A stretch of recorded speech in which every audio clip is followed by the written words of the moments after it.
స్వాగతం. నేను మీ సోని.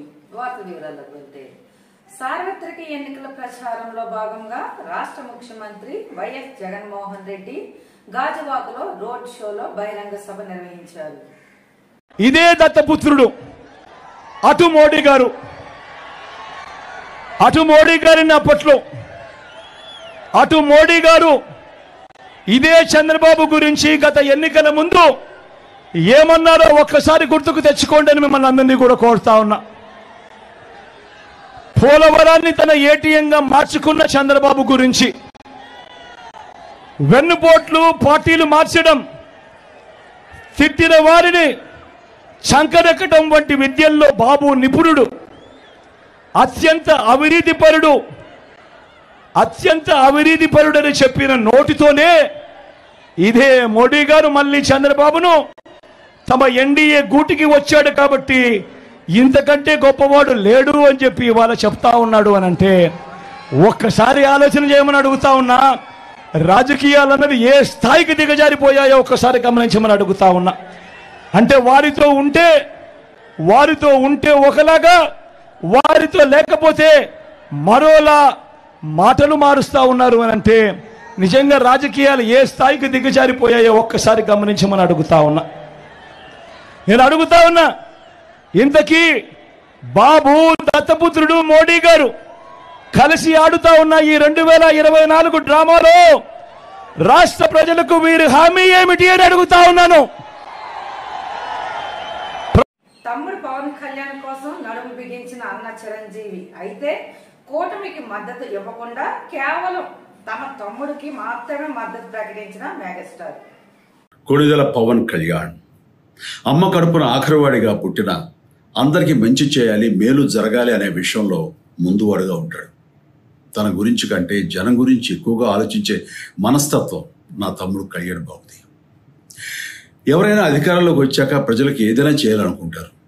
కానీ కళ్యాణ్ తన సొంత సంపాదనని కౌలు రైతులు కన్నీళ్లు తుడిచేందుకు ఖర్చు పెట్టడం, సరిహద్దు దగ్గర ప్రాణాలొడ్డి పోరాడే జవాన్ కోసం పెద్ద మొత్తం అందివ్వటం, అలాగే మత్స్యకారులు ఇంకా ఎందరికో తాను చేసిన సహాయం చూస్తుంటే ఇలాంటి నాయకుడు కదా జనాలకు కావాల్సింది అనిపిస్తుంది.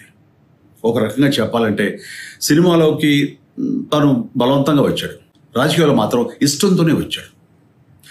ఏ తల్లికైనా తన కొడుకు కష్టపడుతుంటే గుండె తరుక్కుపోతుంది. అలాగే ఏ అన్నకైనా తన తమ్ముడు అనవసరంగా మాటలు పడుతుంటే బాధ వేస్తుంది.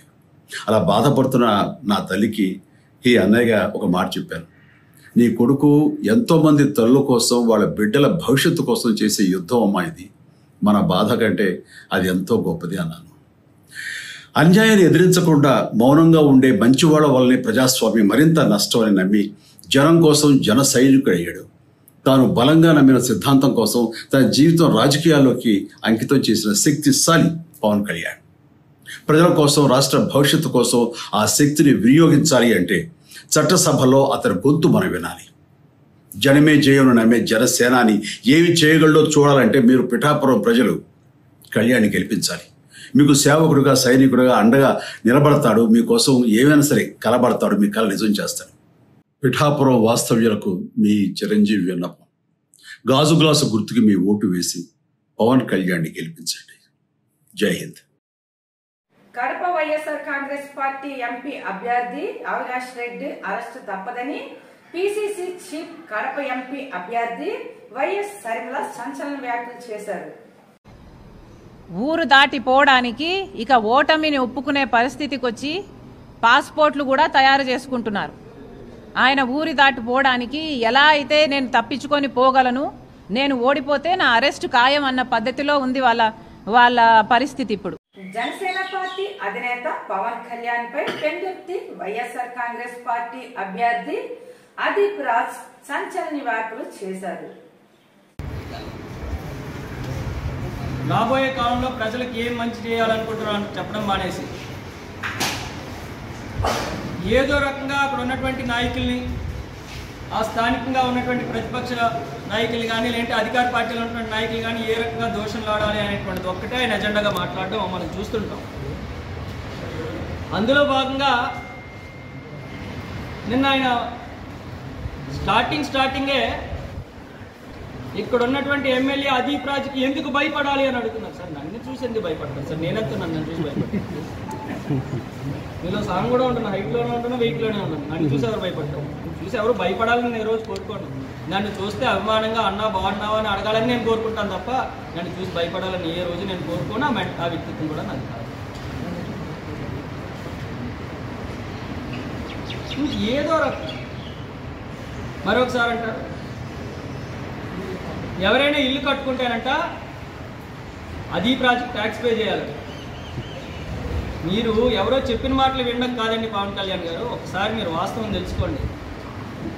ఎవరైనా ఇల్లు కట్టుకుంటున్నారు పేదవాళ్ళని తెలిస్తే ఎదురుగా సాయం చేసి వాళ్ళు ఇల్లు కట్టుకోవడానికి ఉపయోగపడేటువంటి వ్యక్తినో, కట్టుకున్న ప్రతి ఇంటి దగ్గర డబ్బులు తీసుకునేటువంటి వ్యక్తినో ఈ నియోజకవర్గ ప్రజలందరికీ కూడా తెలుసు. మీరు వచ్చి కొత్తగా చెప్పాల్సిన అవసరం ఏం లేదు.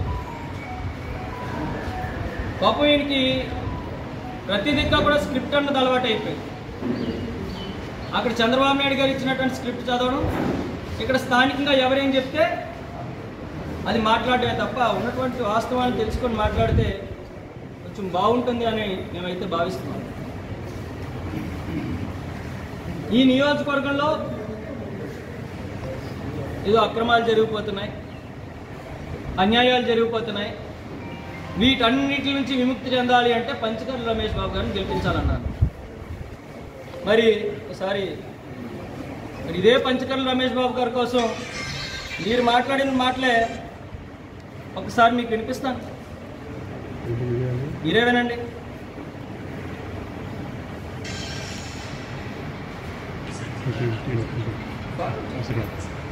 వీడియో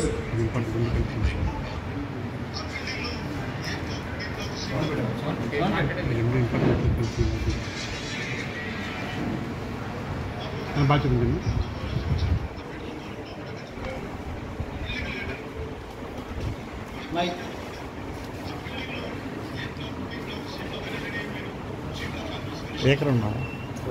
మీకు క్లియర్గా ఈ వీడియో కూడా పెడతాం. చూడండి.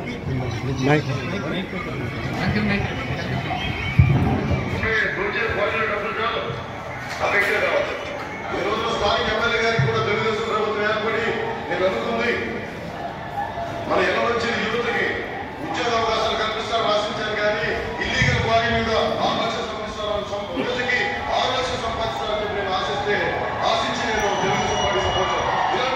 ఇదే పవన్ కళ్యాణ్ గారు చెప్తారు. ఏం చెప్తారు? ఇదే రమేష్ బాబు గారు ఇల్లీగల్ క్వారీల ద్వారా రోజుకి 6 లక్షలు సంపాదిస్తున్నారు.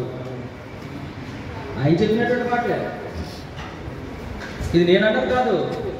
పవన్ కళ్యాణ్ గారు నేరుగా ఇదే రమేష్ బాబు గారిని ఎవరినైతే గెలిపించమన్నారో ఆయన కోసం ఆయన మాట్లాడారు. ఈరోజు నేరుగా మళ్ళీ ఈరోజు అంటారు ఇవాళ ఇక్కడ ఉన్నటువంటి నియోజకవర్గం మంచి జరగాలంటే ఈయన గెలిపించాలంటే పంచకర్ల రమేష్ బాబు గారు. అంటే ఇప్పుడు 6 లక్షలు క్వారీ రోజుకు 6 లక్షలు పోయి 20 లక్షలు సంపాదించాలా గ్రావెల్ మీద? ఆయనే చెప్పారు హుదూద్ టైంలో వచ్చినటువంటి ఇల్లులు A block, B block, C block complete అయిపోతే అవి ఇవ్వడానికి పేద ప్రజలకు అందించడానికి బ్లాక్ ఎంత అని చెప్పి కమిషన్ తీసుకున్నారు. ఆయనే మాట్లాడారు. అటువంటి వ్యక్తిని ఈరోజు మీరు పక్కన నిలబెట్టుకొని వీరుడు సూర్యుడు మీ నీతి నిజాయితీ మీ ఎథిక్స్ ఏంటనుకున్నది అక్కడే క్లియర్గా కనబడుతుంది. మొట్టమొదట ఆశ్చర్యం ఏంటంటే, ఆశ్చర్యపోవడానికి ఏం లేదు కానీ పవన్ కళ్యాణ్ గారు స్టేట్మెంట్ ఇచ్చారు ఒక 4 నెలలు 5 నెలల క్రితం అనుకుంటా. ఓసరవెల్లిలో పార్టీలు మారేటువంటి వ్యక్తుల్ని మా పార్టీలోకి తీసుకోము చెప్పినటువంటి మరుసటి రోజే పంచకర్ల రమేష్ బాబు పార్టీలో. మీరు చెప్పేటువంటి మాటలకి మీరు చేసేటువంటి చేష్టలకి ఎక్కడ కూడా పత్రం ఉండదన్నటువంటిది వాళ్ళ ప్రజలందరికీ కూడా అర్థమైంది. ఈరోజు ఏదైనా మాట్లాడుతున్నప్పుడు స్థానికంగా ఉన్నటువంటి పరిస్థితుల్ని తెలుసుకొని మాట్లాడాలని నేను అయితే కోరుతున్నాను. మళ్ళీ చెప్తున్నాను, నన్ను చూసి దయచేసి ఎవరు కూడా భయపడరు కూడా. నన్ను చూస్తే ఏం భయం వస్తుంది? నేను అనుకున్నాను అసలు పర్సనాలిటీ ఏంటి నన్ను చూసి ఇంకా రౌడీయిజం అంట. వైసీపీ వాళ్ళు రౌడీయిజం చేస్తున్నారు. ఈ 5 సంవత్సరాల్లో ఎక్కడైనా వైసీపీ వాళ్ళు దౌర్జన్యం అని కానీ ఏదైనా టీడీపీ లేదంటే జనసేన కార్యకర్తలకి హాని జరిగిందని కానీ ఒక్క సంఘటన అయినా మీరు చూపించగలరా? ఇంకా అధికారంలోకే రాలే, ఇంకా మీరు అధికారంలో ఎన్నికలు అవ్వలేదు, అధికారంలో కూడా రాకముందే మొన్నే ఒక 10 రోజుల క్రితం ఒక బీసీ సామాజిక వర్గానికి సంబంధించినటువంటి ఒక యాదవ సామాజిక వర్గానికి సంబంధించినటువంటి ఒక కార్పొరేటర్, టీడీపీ కార్పొరేటర్ని నలుగురిలో పట్టుకొని చేయి చేసుకునేటువంటి పరిస్థితి మీ జనసేన నాయకులకు వచ్చింది అంటే మరి ఈరోజే మీరు ఎలా ఉంటే రేపు అధికారంలోకి వస్తే మీ రౌడీజం ఎలా ఉంటుందని ప్రజలు గమనించాలి. ఇది వాస్తవమా కాదా?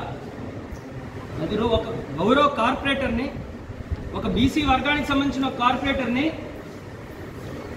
ఇవాళ వెళ్ళి నలుగురిలో చేయి చేసుకునేటువంటి పరిస్థితి వస్తే ఇంకా సామాన్య ప్రజలు రేపు ఏ రకంగా బ్రతుకుతారు? మీరు కానీ అధికారంలోకి వస్తే మీ పాప నేను చెప్తున్నాను, అడుగుతున్నాను.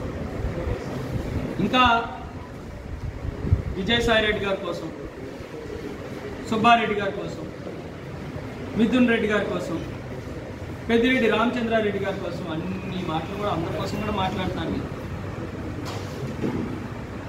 నన్నేమో అదీప్రాజ్ నువ్వు ఒక ఆఫ్రాల్ ఎమ్మెల్యే, నేను ఎమ్మెల్యే కాదని నేను అనట్లేదు, ఎమ్మెల్యే నేను ఆఫ్రాల్ ఎమ్మెల్యేనే. ఈ ప్రజలందరూ కూడా, ఈ నియోజకవర్గంలో ప్రజలందరూ కూడా 1,00,000 మంది, 40 ఓట్లు తక్కువ 1,00,000 మంది ఓట్లు వేస్తే అయినటువంటి after all MLA.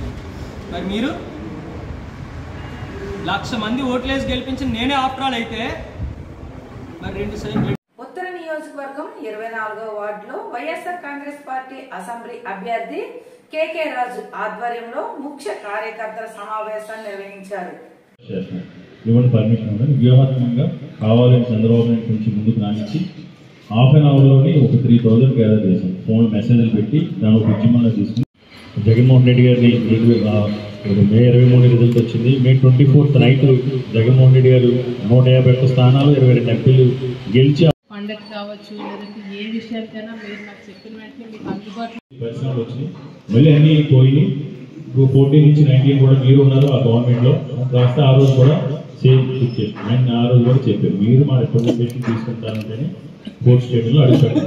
4th state gate గారు రిప్రజెంటేషన్ తీసుకుని మాకు మీ స్టాండర్డ్ అనుకోవడమా కాదా, మా రిప్రజెంటేషన్ చెప్తేనే ఇస్తామంటే అప్పుడు కూడా ఆయన చూసి మా బోర్డు చూసి వాటి నుంచి బయటికి రాకుండా నాటికి ఇంకా హోటల్లో ఎవరు ఆపలేదు. మీడియాలో ఏం చేశారంటే నో మీడియాలో పోలీసు గారు గేట్ దగ్గర కూర్చున్నా ఆయన పరిస్థితి అర్థమైందంటే సమాధానం చెప్పాలి, కోర్టు గేట్ దగ్గర చెప్పలేకపోయింది. ఈ రెండింటిని కొంచెం రౌడీజం లేకపోతే గుండాయిజం చేస్తూ ఉన్నాను కాబట్టి మీకు అర్థమై ఉంటుంది. నేను మీకు అందుబాటులో ఉంటాను ఎప్పుడు కూడా. నా ఉద్దేశం ఏంటంటే జనరల్గా భవిష్యత్తులో కూడా ఇంకా మనకి నార్త్ నియోజకవర్గానికి సంబంధించి గవర్నమెంట్ ల్యాండ్కి సంబంధించి ఇలా డిఫరెంట్ ఆర్ఎండ్బి వెబ్సైట్కి సంబంధించి, పోర్టుకి సంబంధించి, రైల్వేకి సంబంధించి ఏదైనా ఇన్వెస్ట్మెంట్స్ తీసుకొచ్చి మన అప్లికేషన్ క్రియేట్ చేయడానికి ఇంకా 200 ఎకరాల వరకు పాకెట్స్ ఉన్నాయి. వాటిలో మరిన్ని పెట్టుబడులు తీసుకొచ్చి ఈ ప్రాంతంలో ఉపాధి అవకాశాలు కల్పనతో పాటు pending master mind road implementation 2 service సంబంధించి మీకు ఎప్పుడు కూడా అందుబాటులో ఉంటాయని మాటిస్తున్నాను. ఎవరైతే మీరందరూ కూడా చాలా సంతోషం ఇక్కడికి వచ్చినందుకు. మీరు గర్వపడే విధంగా మీరు ఎవరినైనా నా గురించి ఫోన్లో మీ మిత్రులను, శ్రేయభిలాషులను, ఫ్రెండ్స్ను మీరు ఫోన్ చేసి అడిగితే వాళ్ళు రేపొద్దుట మిమ్మల్ని అప్రిషియేట్ చేసే విధంగా నాకున్న ప్రతి అవకాశాన్ని, ప్రతి అధికారాన్ని నియోజకవర్గ అభివృద్ధి కోసం ఎవరైతే అందుబాటులో ఉంది సర్వీస్ ఓరియంటెడ్గా, పూర్తిగా సర్వీస్ ఓరియంటెడ్గా ఉంటాను. మళ్ళీ మీరు నిజంగా గర్వపడే విధంగా మంచి పని చేశాను.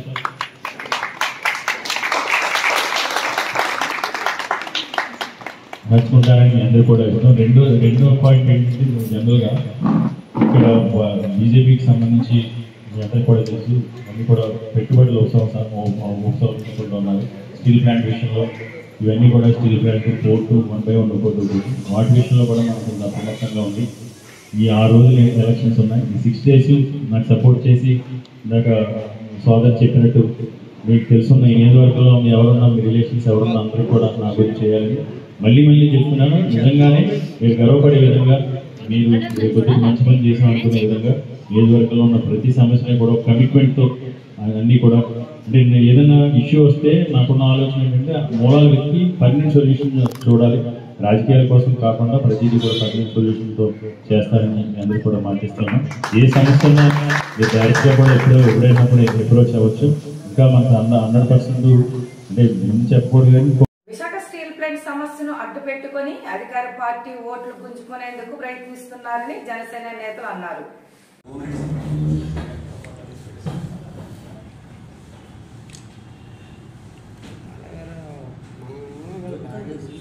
సమావేశానికి ఇచ్చేసినటువంటి పాత్రికేయ సోదరులు, ఎలక్ట్రానిక్ మీడియా ప్రతినిధులు, ప్రింట్ మీడియా ప్రతినిధులు, కెమెరా, స్టీల్ ప్లాంట్ ప్రైవేటీకరణ గురించి మాట్లాడేటువంటి నైతిక హక్కు అసలు ఈ రాష్ట్ర ముఖ్యమంత్రి జగన్మోహన్ రెడ్డికి లేదు.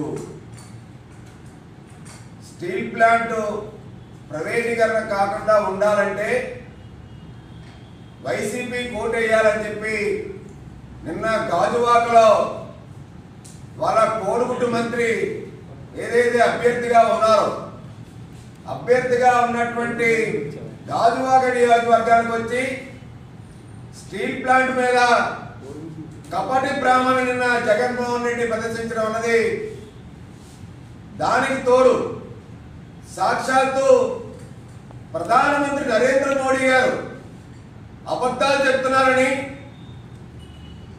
ఓట్ల కోసం అబద్ధాలు చెప్పాల్సినటువంటి అవసరం వాళ్ళ ప్రధానమంత్రికి ఉందని వాళ్ళ మంత్రివర్గం ఉన్నటువంటి బొత్స సత్యనారాయణ గారు,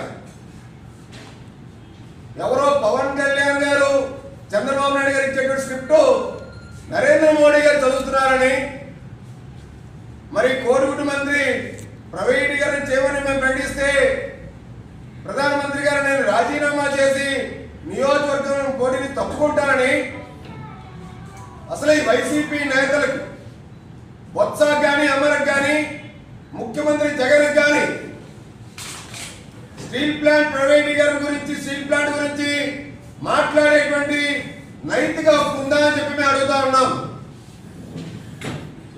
ఏ రోజైనా స్టీల్ ప్లాంట్ గురించి, స్టీల్ ప్లాంట్ కార్మికులు కూడా ఆనాడు 1000 రోజులకు పైగా సమ్మె చేస్తుంటే ముఖ్యమంత్రి 5 ఏళ్లలో విశాఖ వచ్చినప్పుడల్లా ఏనాడైనా సరే స్టీల్ ప్లాంట్ కార్మికుల దగ్గరికి వెళ్ళి వాళ్ళ సమస్య గురించి అడిగి తెలుసుకునే సందర్భం ఎప్పుడైనా ఉందా? కనీసం ముఖ్యమంత్రి Jaganmohan Reddy steel plant gate touch చేసే సందర్భం ఉందా? ఏ రోజు శిబిరాన్ని, దీక్షా శిబిరాన్ని సందర్శించకుండా ఏ ఒక్కరోజు స్టీల్ ప్లాంట్ ప్రైవేటీకరణ గురించి కేంద్రంతోని అఖిలపక్ష నాయకుల్ని ఏ రోజైనా తీసుకెళ్లారా? ఎన్నో సందర్భాల్లో అఖిలపక్ష నాయకులు చెప్పారు, మీరు ప్రధానమంత్రి మోడీ గారు తీసుకెళ్ళండి, మీ సారథ్యంలో స్టీల్ ప్లాంట్ అనేది ఆంధ్రుల హక్కు, విశాఖ హక్కు, 32 గ్రామాలు, 62,000 మంది ప్రజల త్యాగం ఇవాళ విశాఖ స్టీల్ ప్లాంట్ అని.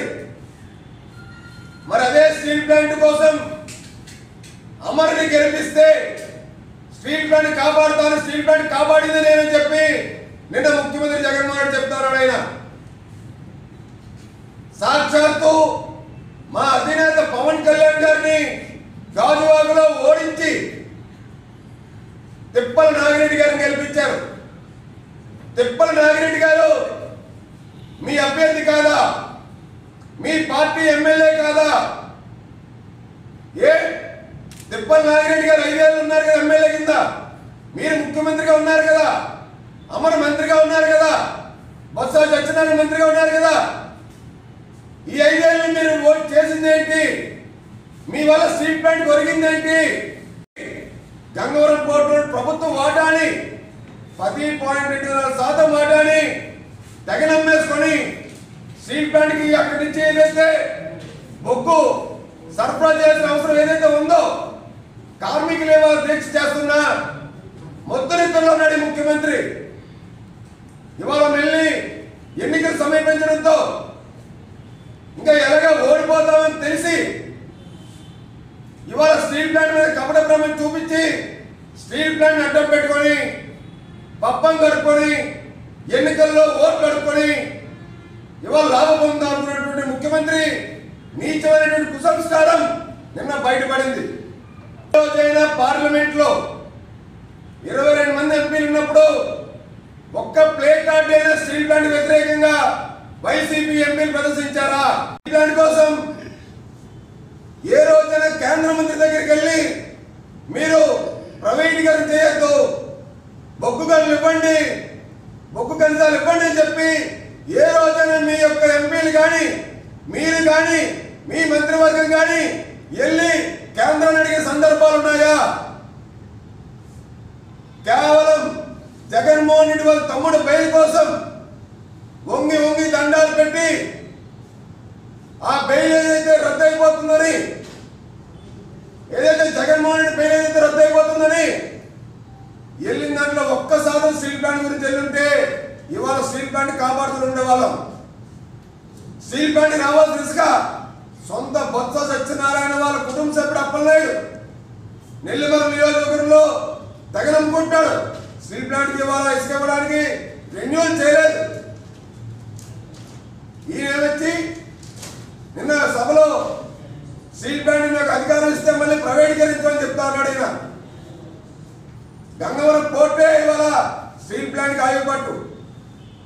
కరోనా లాంటి కష్ట సమయంలో ఆక్సిజన్ ఇచ్చి విశాఖ ప్రజల్ని ప్రాణాలు పోసిన స్టీల్ ప్లాంట్ కి ఈ యొక్క జగన్మోహన్ రెడ్డి ప్రభుత్వం ప్రాణాలు తీసేసింది.